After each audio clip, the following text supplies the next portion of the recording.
دفعہ ایئرپورٹ پہ خاتون نے پوچھا کہ بھئی ہمارے شوہر جو ہیں وہ ایک سال کے لیے ملک سے باہر رہتے ہیں، تو ہمارے لیے یہ تو نیچرل ہے نا، وہ کہتے ہیں ہمیں پھر برائی کے خیالات آنا شروع ہوتے ہیں. تو انہوں نے کچھ سوال پوچھے، وہ حیا کے خلاف ہیں، میں اس کو نہیں یہاں ڈسکس کر سکتا. میں نے ان سے کہا میاں کے علاوہ آپ کے پاس کوئی راستہ نہیں ہے اپنی خواہش پوری کرنے کا. تو وہ کہنے لگے پھر ہم کیا کریں، میاں بھی مجبور ہے. وہ کہہ رہے میں کیسے، اور اپنے ساتھ رکھ نہیں سکتا میاں، کیونکہ جو ہے وہ اس کے پاس اتنی تنخواہ نہیں ہے کہ بیوی کو رکھ سکے. تو چند کیس ایسے ہوتے ہیں. اصولی طور پر تو میاں کو چاہیے اللہ پہ توکل کرے، غریب بھی ہے نا اپنے ساتھ اپنی بیوی کو رکھے. کوئی بات نہیں، میاں بیوی دونوں روکھی سوکھی مل کے کھا لیں گے، کم پہ گزارا کر لیں گے. جو بیویوں کو چھوڑ کے ایک سال دو سال کے لیے باہر جاتے ہیں، یہ شریعت میں بالکل پسندیدہ نہیں ہے. اللہ نے بیوی کو صاحبہ کہا ہے، ساتھ رہنے والی. مجھے وزیر آباد میں 1 مہینہ رہنا تھا، یہ بات ہوگی 2006 یا 7 کی. انہوں نے کہا کہ 1 مہینہ آپ نے یہاں اسٹے کرنا ہے. بیانات کے سلسلے میں نا مسجد 1 مہینے کے لیے میرے حوالے کی تھی. تو میں نے کہا بھائی میں تو بیگم کے بغیر 1 مہینہ نہیں رہ سکتا، بچے بھی تھے میرے. تو میں نے کہا 1 مہینہ میں نہیں رہ سکتا، مجھے بیگم بچے چاہیے، ان کا بھی ٹکٹ دو تو میں یہاں رہوں گا ورنہ نہیں رہوں گا. تو انہوں نے پھر بیگم بچوں کا بھی ٹکٹ دیا. گھر والوں کے ساتھ رہ لیتے ہیں آدمی تمیز سے، ورنہ بیگم کے بغیر ہمارے لیے تو بڑا مشکل ہے اتنا لمبا عرصہ رہنا. مجبوری میں رہنا پڑتا ہے تو ایک الگ بات ہے، لیکن ہے مشکل کام. چاہے کتنے بھی آدمی کے میاں بیوی میں جھگڑے ہو نا، نہیں رہ سکتا بھائی. تو 1 سال کے لیے پتہ نہیں کیسے رہ لیتے ہیں لوگ بیگم کے بغیر. ٹھیک ہے ان کی مجبوری ہوتی ہے، میں مانتا ہوں، لیکن اس میں کوشش کرو اللہ پہ توکل کرو. بیگم روکھی سوکھی کھا لیں گے، لیکن اللہ میاں نے بیگم کو صاحبہ کہا ہے قرآن میں. صاحبہ کا مطلب ساتھ رہنے والی. صاحبہ کا کیا مطلب ہے؟ ساتھ رہنے والی. تو اس کا مطلب جب شادی ہو گئی تو وہ پھول ترو کی طرح تمہارے ساتھ چپک گئی ہے. پھول ترو کی طرح اس لیے کہہ رہا ہوں کہ لوگ پسند نہیں کرتے، لیکن اللہ نے اس کو آپ کے ساتھ کیا کر دیا ہے، چپک. اب جہاں جاؤ گے بیگم صاحبہ ساتھ ہوں گی. آپ شارٹ ٹائم کے لیے جانے ایک الگ بات ہے، لانگ ٹائم کے لیے جانا ہے تو بیگم آپ کے ساتھ اللہ نے بولو چپکا دیے. وہ خود بھی گناہ سے بچے گی، تم بھی گناہ سے بچو گے. تو اس لیے یہ طریقہ ٹھیک نہیں ہے سال کے لیے میاں بیوی کا دور رہنا. اور پھر خواتین بھی پریشان ہوتی ہیں. تو گناہ کسی کے لیے بھی حلال نہیں ہے. میں نے اس خاتون سے کہا کہ 1 سال آپ کا شوہر باہر ہے، کیا اس کے لیے حلال ہے گناہ کرنا وہاں پہ؟ جب اس کے لیے حلال نہیں ہے تو آپ کے لیے بھی حلال نہیں. تو اللہ میاں نے صرف یہی رکھا ہے کہ ایک دوسرے کی خواہش پوری کر سکتے ہیں میاں بیوی، اس کے علاوہ ان کے پاس کوئی آپشن نہیں ہے. تو اب پھر بھی نہیں آ رہا میاں، تو میں نے ان خاتون کو یہ کہا کہ اپنے آپ کو بزی رکھیں. آپ کیا رکھیں بھائی؟ کوئی پازیٹیو ایکٹیویٹیز میں اپنے آپ کو کھپا دیں. ایسی موویز تو ویسے بھی ٹھیک نہیں ہے دیکھنا، خاص طور پہ فحش موویز دیکھنا اور ٹک ٹاک پہ صبح و شام بے حیائی.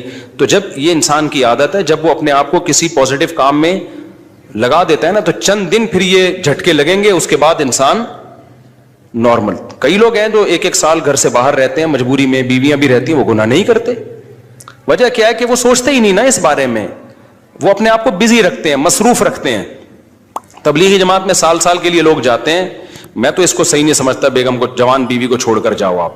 لیکن بہرحال جو جاتے ہیں تو وہ گناہ تھوڑی کرتے ہیں، بچے رہتے ہیں، کیونکہ وہ ایک خاص ترتیب میں اپنے آپ کو جوڑ چکے ہوتے ہیں. بہرحال یہ نہیں ہے اس کو. تبلیغی جماعت میں سال کے لیے جا رہے ہو، اگر شادی شدہ ہو بیگم کو بھی لے کے جاؤ ساتھ میں. ہم تو یہی کہتے ہیں تبلیغ والوں سے بھی، بھائی اگر سال کے لیے جا رہے ہو نا، تو یہ زمانہ بہت خطرناک زمانہ ہے. حضرت عمر نے جہاد میں نہیں چھوڑا تھا، تو یا اس کے لیے جو ہے وہ ایجڈ ہو گئی ہے، بوڑھی ہو گئی ہے، ایک الگ بات ہے. لیکن آج کل بہت مسائل کھڑے ہونے کا خطرہ ہوتا ہے. لوگ کہتے ہیں نہیں فلاں سال کے لیے گیا کوئی مسئلہ نہیں ہوا. بھائی مسئلہ ہونے پر حکم کا مدار نہیں ہے، فتنے پر حکم کا مدار ہے، خوف پر. بے پردگی جب ہوتی ہے تو لازمی زنا نہیں ہوتا، لیکن زنا کا خطرہ ہوتا ہے. تو خطرے کی بیس پہ شریعت نے عورت کو پردے کا حکم دیا ہے. سمجھ رہے ہو؟ تو آپ اپنی بیگم کو 1 سال کے لیے، جوان بیوی ہے، اس کو چھوڑ کے چلے گئے، تو ضروری نہیں کہ وہ برائی میں لگے، لیکن برائی کا خطرہ ہے نا. تو خطروں کی بیس پہ حکام دیے ہیں شریعت نے. برائی کا یقین ہو پھر تو بالکل ہی حرام ہے. تو خطرے کی بیس ہے، خطرہ اس بات کا. اس لیے اتنا لمبا بیگم کو چھوڑ کے جانا ٹھیک. اور میں آپ سے بتاتا ہوں، دیکھو جس کو بیوی کے حقوق دینے ہو نا، اپنی بیٹی کو سامنے رکھ کے سوچ لے. آپ یہ چاہتے ہو کہ آپ کی بچی کی شادی ہو اور داماد اس کو 1 سال کے لیے چھوڑ کے چلا جائے، تو آپ اپنی بیٹی کے لیے پسند کرو گے اس بات کو؟ تو جو اپنے کے لیے پسند نہیں کر رہے، دوسروں کی بیٹیوں کے لیے کیوں پسند کر رہے ہو اس بات کو؟ بھائی یہ تو غلط ہے نا. تو اس لیے یہ اچھے لوگوں کی علامت نہیں ہے. تبلیغ میں اللہ کے لیے قربانی دے رہے ہوتے ہیں، لیکن بیگم کو بھی لے جاؤ یار. سمجھتے ہو گے نہیں سمجھتے؟ یا پھر شادی کے بغیر پہلے سال لگا لو, شادی کی ہے تو پھر بیگم کو ساتھ لے کے جاؤ.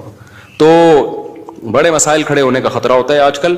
تو اس لیے اس میں جب, اور اگر نہیں ہے کوئی صورت نہیں بن رہی ہے, تو پھر اپنے آپ کو مثبت ایکٹیویٹیز میں اتنا کھپا دو.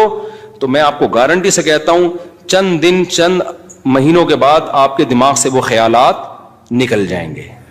تو آپ مصروف کر دو گے اپنے آپ کو, لیکن اس بیس پہ آپ کے لیے کوئی بھی گناہ حلال نہیں ہے, گناہ حلال نہیں ہوگا آپ کے لیے. اچھا بھائی, طاہر شمیر رحیم یار خان انٹرچینج سے جب بھی گزر ہو میرے پاس کھانا کھا کے جائیں. ٹھیک ہے انشاءاللہ, صلو علی الحبیب. چلیں کبھی گزریں گے تو, لیکن وہی ہے کسی سے ملاقات نہیں کروانی, سیدھا کھانا رکھ دینا ہے, اصرار نہیں کرنا, ہماری مرضی کھانا کھائیں نہیں کھائیں, نکل لیے پھر ٹھیک ہے. ایسی دعوت ہمیں بہت اچھی لگتی ہے. دیکھو مجھے وہ مہمان اچھا لگتا ہے جو بے تکلف ہو. آپ سمجھتے ہو نا میری اس پوری تقریر سے کہ میں لوگوں سے ملنا نہیں چاہتا, ایسا نہیں ہے. بے تکلف آدمی مجھے پسند ہے. میرے پاس 3 دن بھی لوگ ٹھہر کے جاتے ہیں جو میرے رشتے دار نہیں ہیں, لیکن یہ وہ لوگ ہیں. کیسے لوگ ہیں؟ ابھی پشاور سے میرے پرانے دوست آئے ملنے کے لیے, آئے, میں نے کہا السلام علیکم, کیا حال ہے, سب سیٹ چل رہا ہے؟ الحمدللہ. اس کے بعد پتہ نہیں میں بھول گیا, وہ خود ہی جا کے کھانا کھا رہے ہیں. میں تو مصروف آدمی ہوں بھائی, خود ہی. تمہاری عورتیں تمہارے لیے بمنزلہ کھیت کے ہیں. ہرس عربی میں کھیت کو کہتے ہیں, تو بمنزلہ کھیت کے ہیں. جیسے بیج ڈالا جاتا ہے کھیت میں اور اس سے پیداوار بڑھتی ہے, تو عورت کی جو ایک حیثیت ہے, نیچر نے جو اس کی ایک حیثیت متعین کی ہے, وہ بھی ایک نسل بڑھانے کا ذریعہ ہے, جس میں مرد کا جو اسپم ہے وہ بطور بیج کے ہے اور جو اولاد ہے وہ ایک پیداوار کی طرح ہے. تو اللہ نے یہ یاد رکھیں, اس آیت کو نا بہت سارے غیر مسلموں نے عورت کے خلاف بہت نیگیٹیوٹی پھیلائی ہے کہ دیکھو اسلام عورت کی توہین کرتا ہے, اس کو کھیتی سے تعبیر کرتا ہے. تو کچھ لفظ کسی اور زبان میں جب وہ جاتے ہیں نا تو وہ توہین کا معنی دیتے ہیں. عربی میں جو حرث کا معنی ہے یہ تعظیم کے لیے ہے, توہین کے لیے نہیں ہے. اردو میں جو کھیتی کا معنی ہے وہ توہین کے لیے استعمال ہوتا ہے. کھیتی یعنی جو پاؤں میں روندی جانے والی, اور زمین جو ہے نا پاؤں میں گویا روندی, اس کو روندا جا رہا ہے. تو اس لیے اس کا اردو میں بالکل اسی طرح جو لوگ ترجمہ کر دیتے ہیں کہ عورتیں تمہاری کھیتیاں ہیں, تو یہ ترجمہ میرا خیال ہے اس لیے درست نہیں ہے کہ اردو میں اس کا مفہوم ہی چینج ہو جاتا ہے. یعنی گویا ایک عزت کے لیے جو لفظ اللہ نے استعمال کیا وہ ذلت کا ذریعہ بن جاتا ہے. تو اس لیے کسی بھی زبان میں جب ہم کسی بھی لفظ کا ترجمہ کرتے ہیں تو اس زبان کے ہمیں محاوروں کو دیکھنا چاہیے کہ اس زبان میں یہ لفظ کس معنی میں استعمال ہو رہا ہے. مثال کے طور پر ہو سکتا ہے کتا کا لفظ کسی زبان میں وفاداری کے لیے استعمال ہوتا ہو, کسی کو لوگ ڈاگ کہتے ہوں تو اس کا مقصد ہوتا ہے وفادار انسان ہے, لیکن ہمارے یہاں اردو میں گالی ہے وہ, اور آپ بولیں کہ بھئی وہ فلاں قوم ڈاگ کہتی ہے تو ہم کتا کہیں گے, تو آپ جب اس کا ترجمہ اردو میں کریں گے تو کتے سے نہیں کر سکتے. تو اسی طرح یہ عربی کا جو لفظ ہے اس میں بھی یہ چیز غور یعنی ملحوظ رہنی چاہیے. تو اس لیے اس کا ترجمہ کیا جائے گا تمہاری عورتیں تمہارے لیے پیداوار بڑھانے کا ذریعہ ہیں, نسل بڑھانے کا ذریعہ ہیں. فاتو حرثکم, تم اپنے اس نسل بڑھانے کے ذریعے کے پاس آؤ, انا شئتم, جیسے چاہو, وقدموا لانفسکم, اور اپنے نفسوں کے لیے آگے بھیجو, یعنی اولاد کی نیت سے آیا کرو زوجہ کے پاس اور آخرت کے لیے انتظام کرو, یعنی اولاد پیدا کر کے جو تاکہ دنیا اور آخرت میں تمہارے لیے, فیوچر میں تمہارے لیے کام آئے. دنیا بھی داخل ہے, آخرت بھی داخل ہے. تو یہ آیت کا بھی ایک شان نزول ہے کہ صحابہ کرام تو چونکہ جو خواتین تھیں مکہ میں صدیوں سے وہ لوگ آباد تھے, ان کے سفر خاص طور پہ عورتوں کے سفر بہت ہی کم ہوا کرتے تھے. تو جب ہجرت ہوئی ہے اور جو ہے نا ہجرت کر کے بہت ساری صحابیات مدینہ آئی ہیں, تو مدینہ میں ان کے نکاح دوسری قوموں میں ہوئے, پھر انصار صحابہ سے بھی ہوئے.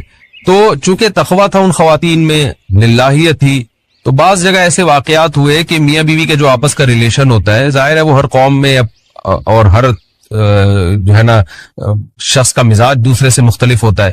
تو بعض مردوں نے اس طرح سے اپنی زوجات کے ساتھ ہم بستری کی کہ ان خواتین کو پھر اشکال ہوا کہ پتہ نہیں اس طرح سے ہم بستری کرنا جائز بھی ہے یا نہیں ہے. تو انہوں نے نبی صلی اللہ علیہ وسلم سے یہ مسئلہ پوچھا کہ یا رسول اللہ, ہمارے شوہر ہمارے پاس اس طرح سے آتے ہیں تو کیا یہ جائز ہے یا نہیں. تو ان کے سوال کو بھی مبہم رکھا گیا اور قرآن نے اس کے جواب کو بھی کنایتاً بیان کیا, کیونکہ مسئلہ بظاہر حیا کے خلاف ہے. تو قرآن جب بھی کوئی ایسی بات ہوتی ہے تو اشارتاً کنایتاً اس کا تذکرہ کر دیتا ہے. تاکہ مسئلہ بھی واضح ہو جائے, کیونکہ ظاہر ہے اس کی ضرورت تو قیامت تک آنے والے انسانوں کو پڑ سکتی ہے نا. یہ تو ہر میاں بیوی کا اپنا ایک ذاتی مسئلہ ہوتا ہے کہ ہمیں کس طرح سے پرمیشن ہے, کس طرح سے پرمیشن نہیں ہے. تو اللہ تعالیٰ نے بھی